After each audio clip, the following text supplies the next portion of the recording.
Assalamualaikum warahmatullahi wabarakatuh. Bismillah, alhamdulillah, wassalatu wassalamu ala rasulillah wa ala alihi wa sahbihi wa wala amma ba'd.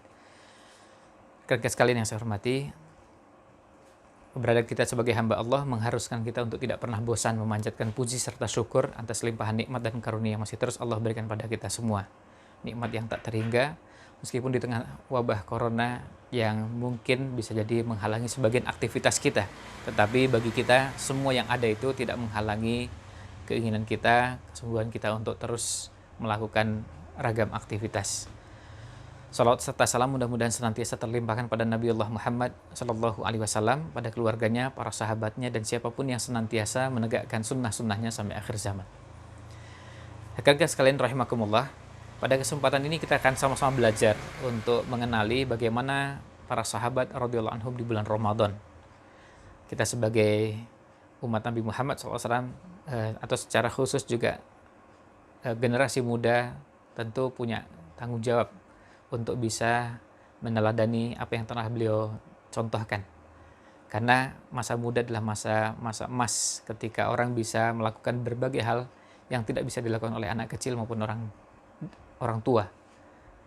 Bahkan sebagian orang tua mungkin akan mengatakan, pinjamkanlah masa mudamu pada kami, agar kami bisa berkarya, kami bisa berbuat. Karena banyak hal yang bisa dikerjakan anak-anak muda yang tidak bisa dikerjakan oleh orang tua. Bisa karena kondisi fisik yang punya serba keterbatasan. Nah, ketika kita bicara tentang Ramadan Rasulullah SAW dan para sahabat, maka ada satu ungkapan yang disampaikan oleh Imam Malik rahimahullah ta'ala, bagaimana beliau mengajarkan kepada kita menjadikan kehidupan generasi awal dimulai dari Rasulullah SAW sebagai panutan dan teladan. Beliau pernah beliau mengatakan, la yasluhu akhirul hadhil ummah illa bima saluha bihi awwaluha. Tidak akan menjadi baik umat yang hidup di akhir ini, umat yang hidup belakangan seperti kita ini, kecuali dengan apa yang telah membuat baik generasi awal. Jadi itu yang menjadi ukuran. Oleh karena itu, bagi kita umat Islam, menengok masa lalu itu penting untuk menjadikan umat ini meraih kejayaannya. Kebangkitannya dilihat di situ. Contoh sederhana misalnya, kalau kita mau lihat, coba kita lihat bagaimana sejarah Islam menyajikan suasana perpustakaan-perpustakaan dengan kita saksikan perpustakaan kita sekarang. Bagaimana sejarah Islam menyajikan bagaimana masjid-masjid pada kondisi normal ketika tidak ada wabah dan yang lainnya begitu penuh. Dan sebagian yang mengisi adalah anak-anak muda. Tapi kita saksikan sekarang bagaimana masjid-masjid kita. Itu salah satu contoh sederhana untuk melihat bagaimana kebangkitan itu akan muncul. Kalau sudah mulai banyak generasi muda cinta dengan ilmu, kemudian mereka punya keimanan, maka kita bisa menaruh harapan. Kebangkitan ini benih-benihnya sudah nampak terlihat.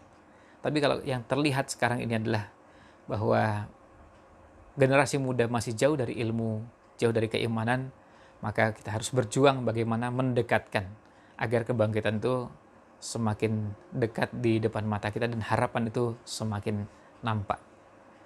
Nah, dari ungkapan Imam Malik tersebut kita bisa melihat bagaimana generasi terbaik, yaitu generasi sahabat radhiyallahu anhum, yang pernah dibina oleh Rasulullah SAW sebagai acuan.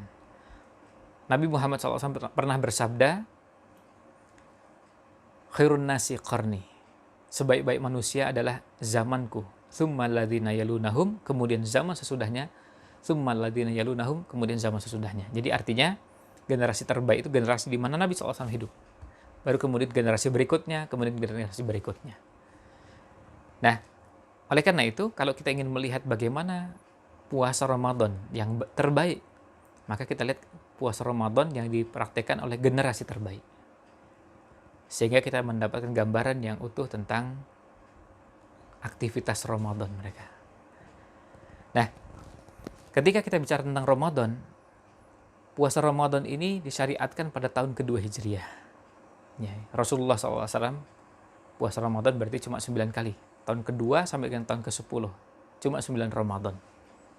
Tapi di 9 Ramadan itu kaya dengan berbagai peristiwa yang patut untuk menjadi renungan bagi kita bagaimana mengisi Ramadan.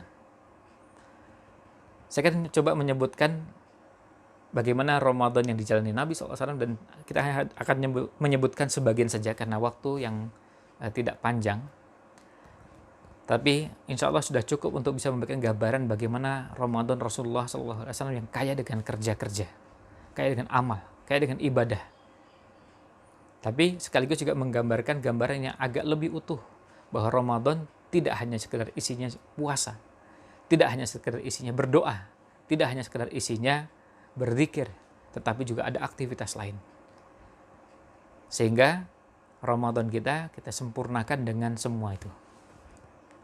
Nah, ketika tahun kedua Hijriah, syariat puasa Ramadan diwajibkan, yang menurut Profesor Dr. Akram Di Al-Umari itu disyariatkan pada tahun kedua di bulan Sya'ban tanggal 2 Sya'ban tahun kedua Hijriah. Puasa Ramadan diwajibkan. Nah, sejak saat itu puasa Ramadan jadi ibadah wajib, puasa wajib. Sementara puasa Asyura yang sebelumnya menjadi puasa wajib berubah statusnya menjadi puasa sunnah. Nah, di Ramadan ini ada beberapa peristiwa yang patut kita cermati, sekaligus bagaimana kita mengisi Ramadan. Yang pertama, karena ini adalah puasa pertama kaum muslimin, puasa Ramadannya kaum muslimin untuk pertama kalinya, ini puasa wajib, maka sudah barang tentu ibadah pertamanya adalah ibadah puasa. Jadi untuk pertama kalinya kaum muslimin mengerjakan puasa 1 bulan penuh sebagai bentuk ketaatan, kepatuhan kepada Allah Subhanahu wa Ta'ala, maka mereka mengerjakan puasa Ramadan. Ini yang pertama. Dan di dalam puasa tersebut, kalau kita lihat puasa yang dikerjakan oleh Nabi SAW dan para sahabatnya, puasa yang dari waktu ke waktu, dari tahapan demi tahapan, naik kelasnya. Jadi puasanya bukan cuma sekedar puasa di level 1, level umum, shaumul umum. Bukan cuma sekedar puasa dari tidak makan, tidak minum, tidak melakukan hubungan suami istri, tidak melakukan pembatal-pembatal puasa. Termasuk, maaf kalau di zaman sekarang, termasuk pembatal puasa adalah melakukan onani atau masturbasi. Ini termasuk pembatal puasa yang semuanya dihindari oleh para sahabat. Itu sudah selesai. Tapi mayoritas sahabat terus bergerak dan mereka berusaha untuk bergerak cepat naik ke atas. Bukan cuma sekedar puasanya tidak makan, tidak minum, tidak melakukan hubungan suami istri, atau tidak melakukan pembatal puasa. Tapi mereka terus naik.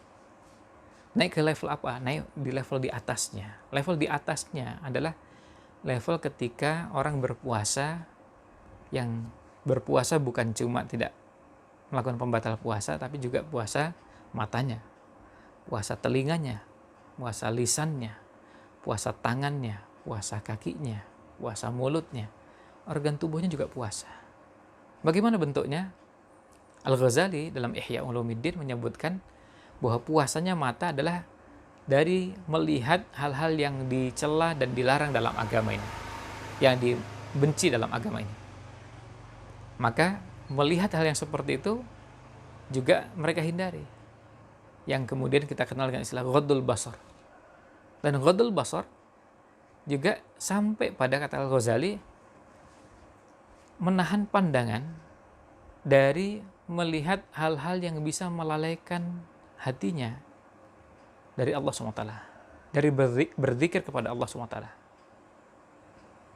Maka di bulan Ramadan, kalau dengan puasa di level 2, nah ini puasa sudah mulai naik kelas. Dan ini sekaligus ngajak pada semuanya untuk kita berpuasa, tapi puasanya sudah mulai naik kelas. Naik kelas dengan cara seperti apa? Nah, selain tadi tidak makan, tidak minum, tidak melakukan pembatal-pembatal puasa, tapi juga matanya puasa. Kita coba untuk bagaimana caranya ketika kita berpuasa, kita upayakan mata kita juga puasa. Termasuk dari melihat hal-hal yang bisa melalaikan. Maka tidak ada dalam kamus di generasi sahabat, termasuk generasi muda di zaman sahabat, gak ada kamus di kehidupan mereka puasa itu dipenuhi dengan aktivitas main. Kalau anak-anak, iya, hadis Rubai' bintu Muawidh radhiyallahu anha menjelaskan kepada kita bagaimana anak-anak yang belum wajib puasa dilatih dan dibiasakan berpuasa, begitu mereka mulai nangis diajak main. Tapi ini anak-anak. Misalnya kalau kita mengajak anak-anak yang masih usianya 6 tahun, 7 tahun belajar puasa, lalu begitu sudah mulai lapar dan nangis diajak main. Nah, tetapi kalau yang usianya sudah di usia sekolah menengah, apalagi sudah di perguruan tinggi, sudah tentu berbeda. Tidak lagi dengan cara seperti itu. Maka tidak ada dalam kamus kehidupan mereka berpuasa itu waktunya dipenuhi dengan aktivitas main game, enggak. Baik game online maupun yang offline. Atau permainan-permainan yang lainnya yang intinya menghabiskan waktu. Gimana caranya nggak merasakan lapar sampai maghrib. Nah, bukan begini caranya. Maka inilah kualitas puasanya. Dan ini yang dilakukan oleh para sahabat. Itu sebabnya para sahabat ketika di bulan Ramadan melesat jauh melakukan beberapa amalan dan mereka tingkatkan amalan-amalan tersebut. Ketika di bulan Ramadan mereka kerjakan lebih. Misalnya tilawatil Quran. Mereka kerjakan di luar Ramadan, tapi di bulan Ramadan dinaikkan, ditingkatkan. Waktu untuk Qurannya menjadi lebih banyak, waktu untuk Quran lebih panjang. Maka kita temukan dalam sejarah bagaimana kebiasaan ini diteruskan oleh generasi tabi'in, lalu generasi tabi'ut tabi'in, lalu generasi ulama-ulama pada masa berikutnya. Ada yang 1 bulan mengkhatamkan 15 kali, artinya setiap 2 hari. Ada yang 1 bulan mengkhatamkan sekian kali. Ini menjadi kebiasaan mereka. Kalau 1 bulan mengkhatamkan 30 kali, itu biasa. Di luar Ramadan sudah biasa. Tapi mereka naikkan di bulan Ramadan. Nah, karena kita tidak terbiasa, atau sebagian kita belum membiasakan mengkhatamkan Quran di bulan selain Ramadan, maka di bulan Ramadan mengkhatamkan 1 kali sudah istimewa. Tidak mengapa. Itu baru upaya di tahap-tahap awal yang mudah-mudahan tahun-tahun berikutnya dinaikkan. Jadi 2 kali, 3 kali, 4 kali, dan seterusnya. Nah, kemudian selain ghodul basar juga lisan. Mari kita coba puasakan lisan kita ini. Maaf, kalau kita bicara sekolah, berapa banyak di antara kita yang pernah sekolah, dan sekarang ini ada yang masih sekolah. Tapi berapa banyak di antara kita juga yang pernah menyekolahkan mulut kita ini. Mulut ini juga perlu disekolahkan. Mulut juga perlu dipuasakan. Puasanya mulut ini dari puasa ngomong yang ngelantur, dusta, mencaci maki, memfitnah, mengejek, mengadu domba, lalu mengucapkan kata-kata kasar, segala bentuk pisuhan-pisuhan itu harusnya hilang. Dan itu asalnya harusnya hilang di Ramadan maupun di luar Ramadan. Nah, di bulan Ramadan secara khusus mari kita latih supaya betul-betul hilang. Dan jangan dibiasakan kebiasaan itu. Mari kita sekolahkan mulut kita ini. Di bulan Ramadan mari kita latih. Untuk rekan-rekan yang sudah terlanjur terbiasa mengucapkan 3 huruf untuk mengungkapkan hewan berkaki 4 yang sering diucapkan di sebagian masyarakat kita, di masyarakat di Jogja dan sekitarnya, mari kita coba hilangkan kebiasaan itu. Dan kita puasakan mata, lisan, telinga, dan yang lainnya. Nah, kemudian selain puasa, jadi ini kembali ke ibadahnya, selain puasa dengan kualitas, karena kalau puasa kuantitasnya nggak mungkin nambah, sama kita semua. Puasa yang pernah dikerjakan Nabi SAW dan puasa yang kita kerjakan sekarang ini pasti sama dari sisi kuantitas. 29 atau 30. Tidak pernah ada puasa yang dikerjakan dengan jumlah melebihi angka tersebut atau kurang dari angka tersebut. Tidak pernah ada puasa 28 dan tidak pernah ada puasa 31. Puasa yang ada pasti 29 atau 30. Ini puasa. Yang kedua, Yang kedua, di Ramadan pertama Rasulullah SAW juga sudah mulai mengerjakan i'tikaf. Cuma bedanya, i'tikaf di tahun kedua Hijriah yang merupakan Ramadan pertama dikerjakan oleh Nabi SAW di 10 hari pertama bulan Ramadan. Beliau kerjakan di masjid i'tikaf di 10 hari pertama Ramadan.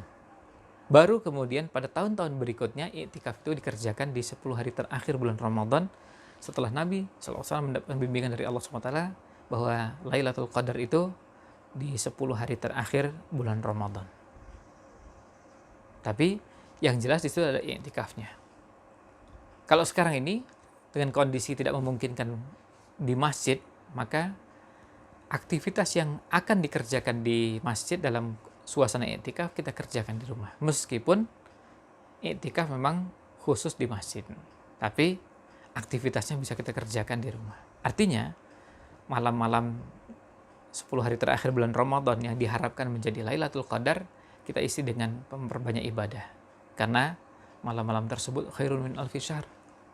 Lebih baik dari 1000 bulan. Maka yang membaca Quran silahkan, berzikir, berdoa, dan sekian banyak amal soleh, termasuk berinfak. Sekarang ini kalau orang mau berinfak, kita bisa berinfak misalnya gini. Ada Islamic Center yang sedang dibangun. Kita ingin mencoba membantu, menyumbang. Kita sekarang nggak usah datang. Jika lihat nomor rekeningnya, lalu transfer. Pembayaran bisa menggunakan sekian banyak model atau fasilitas pembayaran yang sekarang ini ada. Jadi kita bisa tetap berada di tempat kita, nggak perlu pergi jauh-jauh. Nah, berikutnya, selain puasa lalu i'tikaf, yang ketiga, di bulan Ramadan juga Nabi SAW melakukan aktivitas yang namanya sholat tarawih atau sholat malam. Cuma bedanya sholat malam yang dilakukan Nabi SAW selama 9 Ramadan ini, beliau kerjakan terus, tapi ada yang dikerjakan sendiri dan ada yang dikerjakan berjamaah bersama kaum muslimin di masjid. Nah, kemudian dari situ ulama melihat hadis-hadis yang ada, kemudian menyimpulkan bahwa sholat tarawih itu boleh dikerjakan dua-duanya, dikerjakan sendirian maupun berjamaah, meskipun yang afdal adalah dikerjakan berjamaah jika memungkinkan berjamaah. Kalau berada di rumah, bersama keluarga. Ya, bersama keluarga di rumah, berjamaah. Nah, ini tetap bisa dikerjakan. Nah, kalau memungkinkan tarawih ini dikerjakan dengan kualitas yang lebih baik, maka ayo kita tingkatkan. Misalnya, kalau kebetulan ada di antara kita yang tidak hafal dengan Al-Quran atau tidak hafal dengan surat dan ayat yang banyak, bisa ayat-ayat yang sudah dihafal selama ini dibaca, dan itu yang dibaca diulang-ulang kemarin malam, 2 malam yang lalu, 3 malam yang lalu, tidak mengapa. Itu berulang-ulang. Tidak ada kewajiban bagi orang yang menjadi imam dalam sholat tarawih harus selalu membaca dengan bacaan-bacaan baru. Nah, tapi yang penting adalah kualitas sholat kita tingkatkan. Kita upayakan bisa menjadi lebih baik. Kemudian yang berikutnya, ibadah berikutnya selain tarawih, yang berikutnya adalah ibadah zakat fitri. Ibadah zakat fitri ini kerjakan oleh Nabi SAW juga di bulan Ramadan, dan beliau mengerjakannya dengan cara beliau upayakan sebisa mungkin dikerjakan menjelang pelaksanaan sholat id. Artinya bisa dikerjakan paginya, ba'da subuh, atau boleh juga dikerjakan malamnya, dan diberikan keringanan 1 atau 2 hari sebelum pelaksanaan sholat id. Kemudian juga tentu di dalamnya juga ada Idul Fitri. Nah, selain itu, semangat mereka untuk mengisi Ramadan dengan amalan terbaik inilah yang perlu kita tumbuhkan. Jadi artinya apa yang mereka lakukan itu, lalu kita coba tumbuhkan semangatnya. Karena kalau semangat itu sudah muncul, amalan apa yang dikerjakan gampang. Misalnya, tilawatil Quran, baca Quran. Kalau semangat itu sudah ada, semangat untuk membaca Quran, semangat membaca terjemah Quran, semangat menghafal Quran, semangat untuk mengulang hafalan Quran, semangat untuk semua yang berhubungan dengan Quran menjadi muncul dan bisa hadir. Sekarang muncul beberapa program selama bulan Ramadan, misalnya belajar tahsin Quran, tajwid Quran online. Lalu ada yang belajar bukan tahsinnya, tapi bagi yang sudah menghafal Quran, setoran hafalan Quran di bulan Ramadan.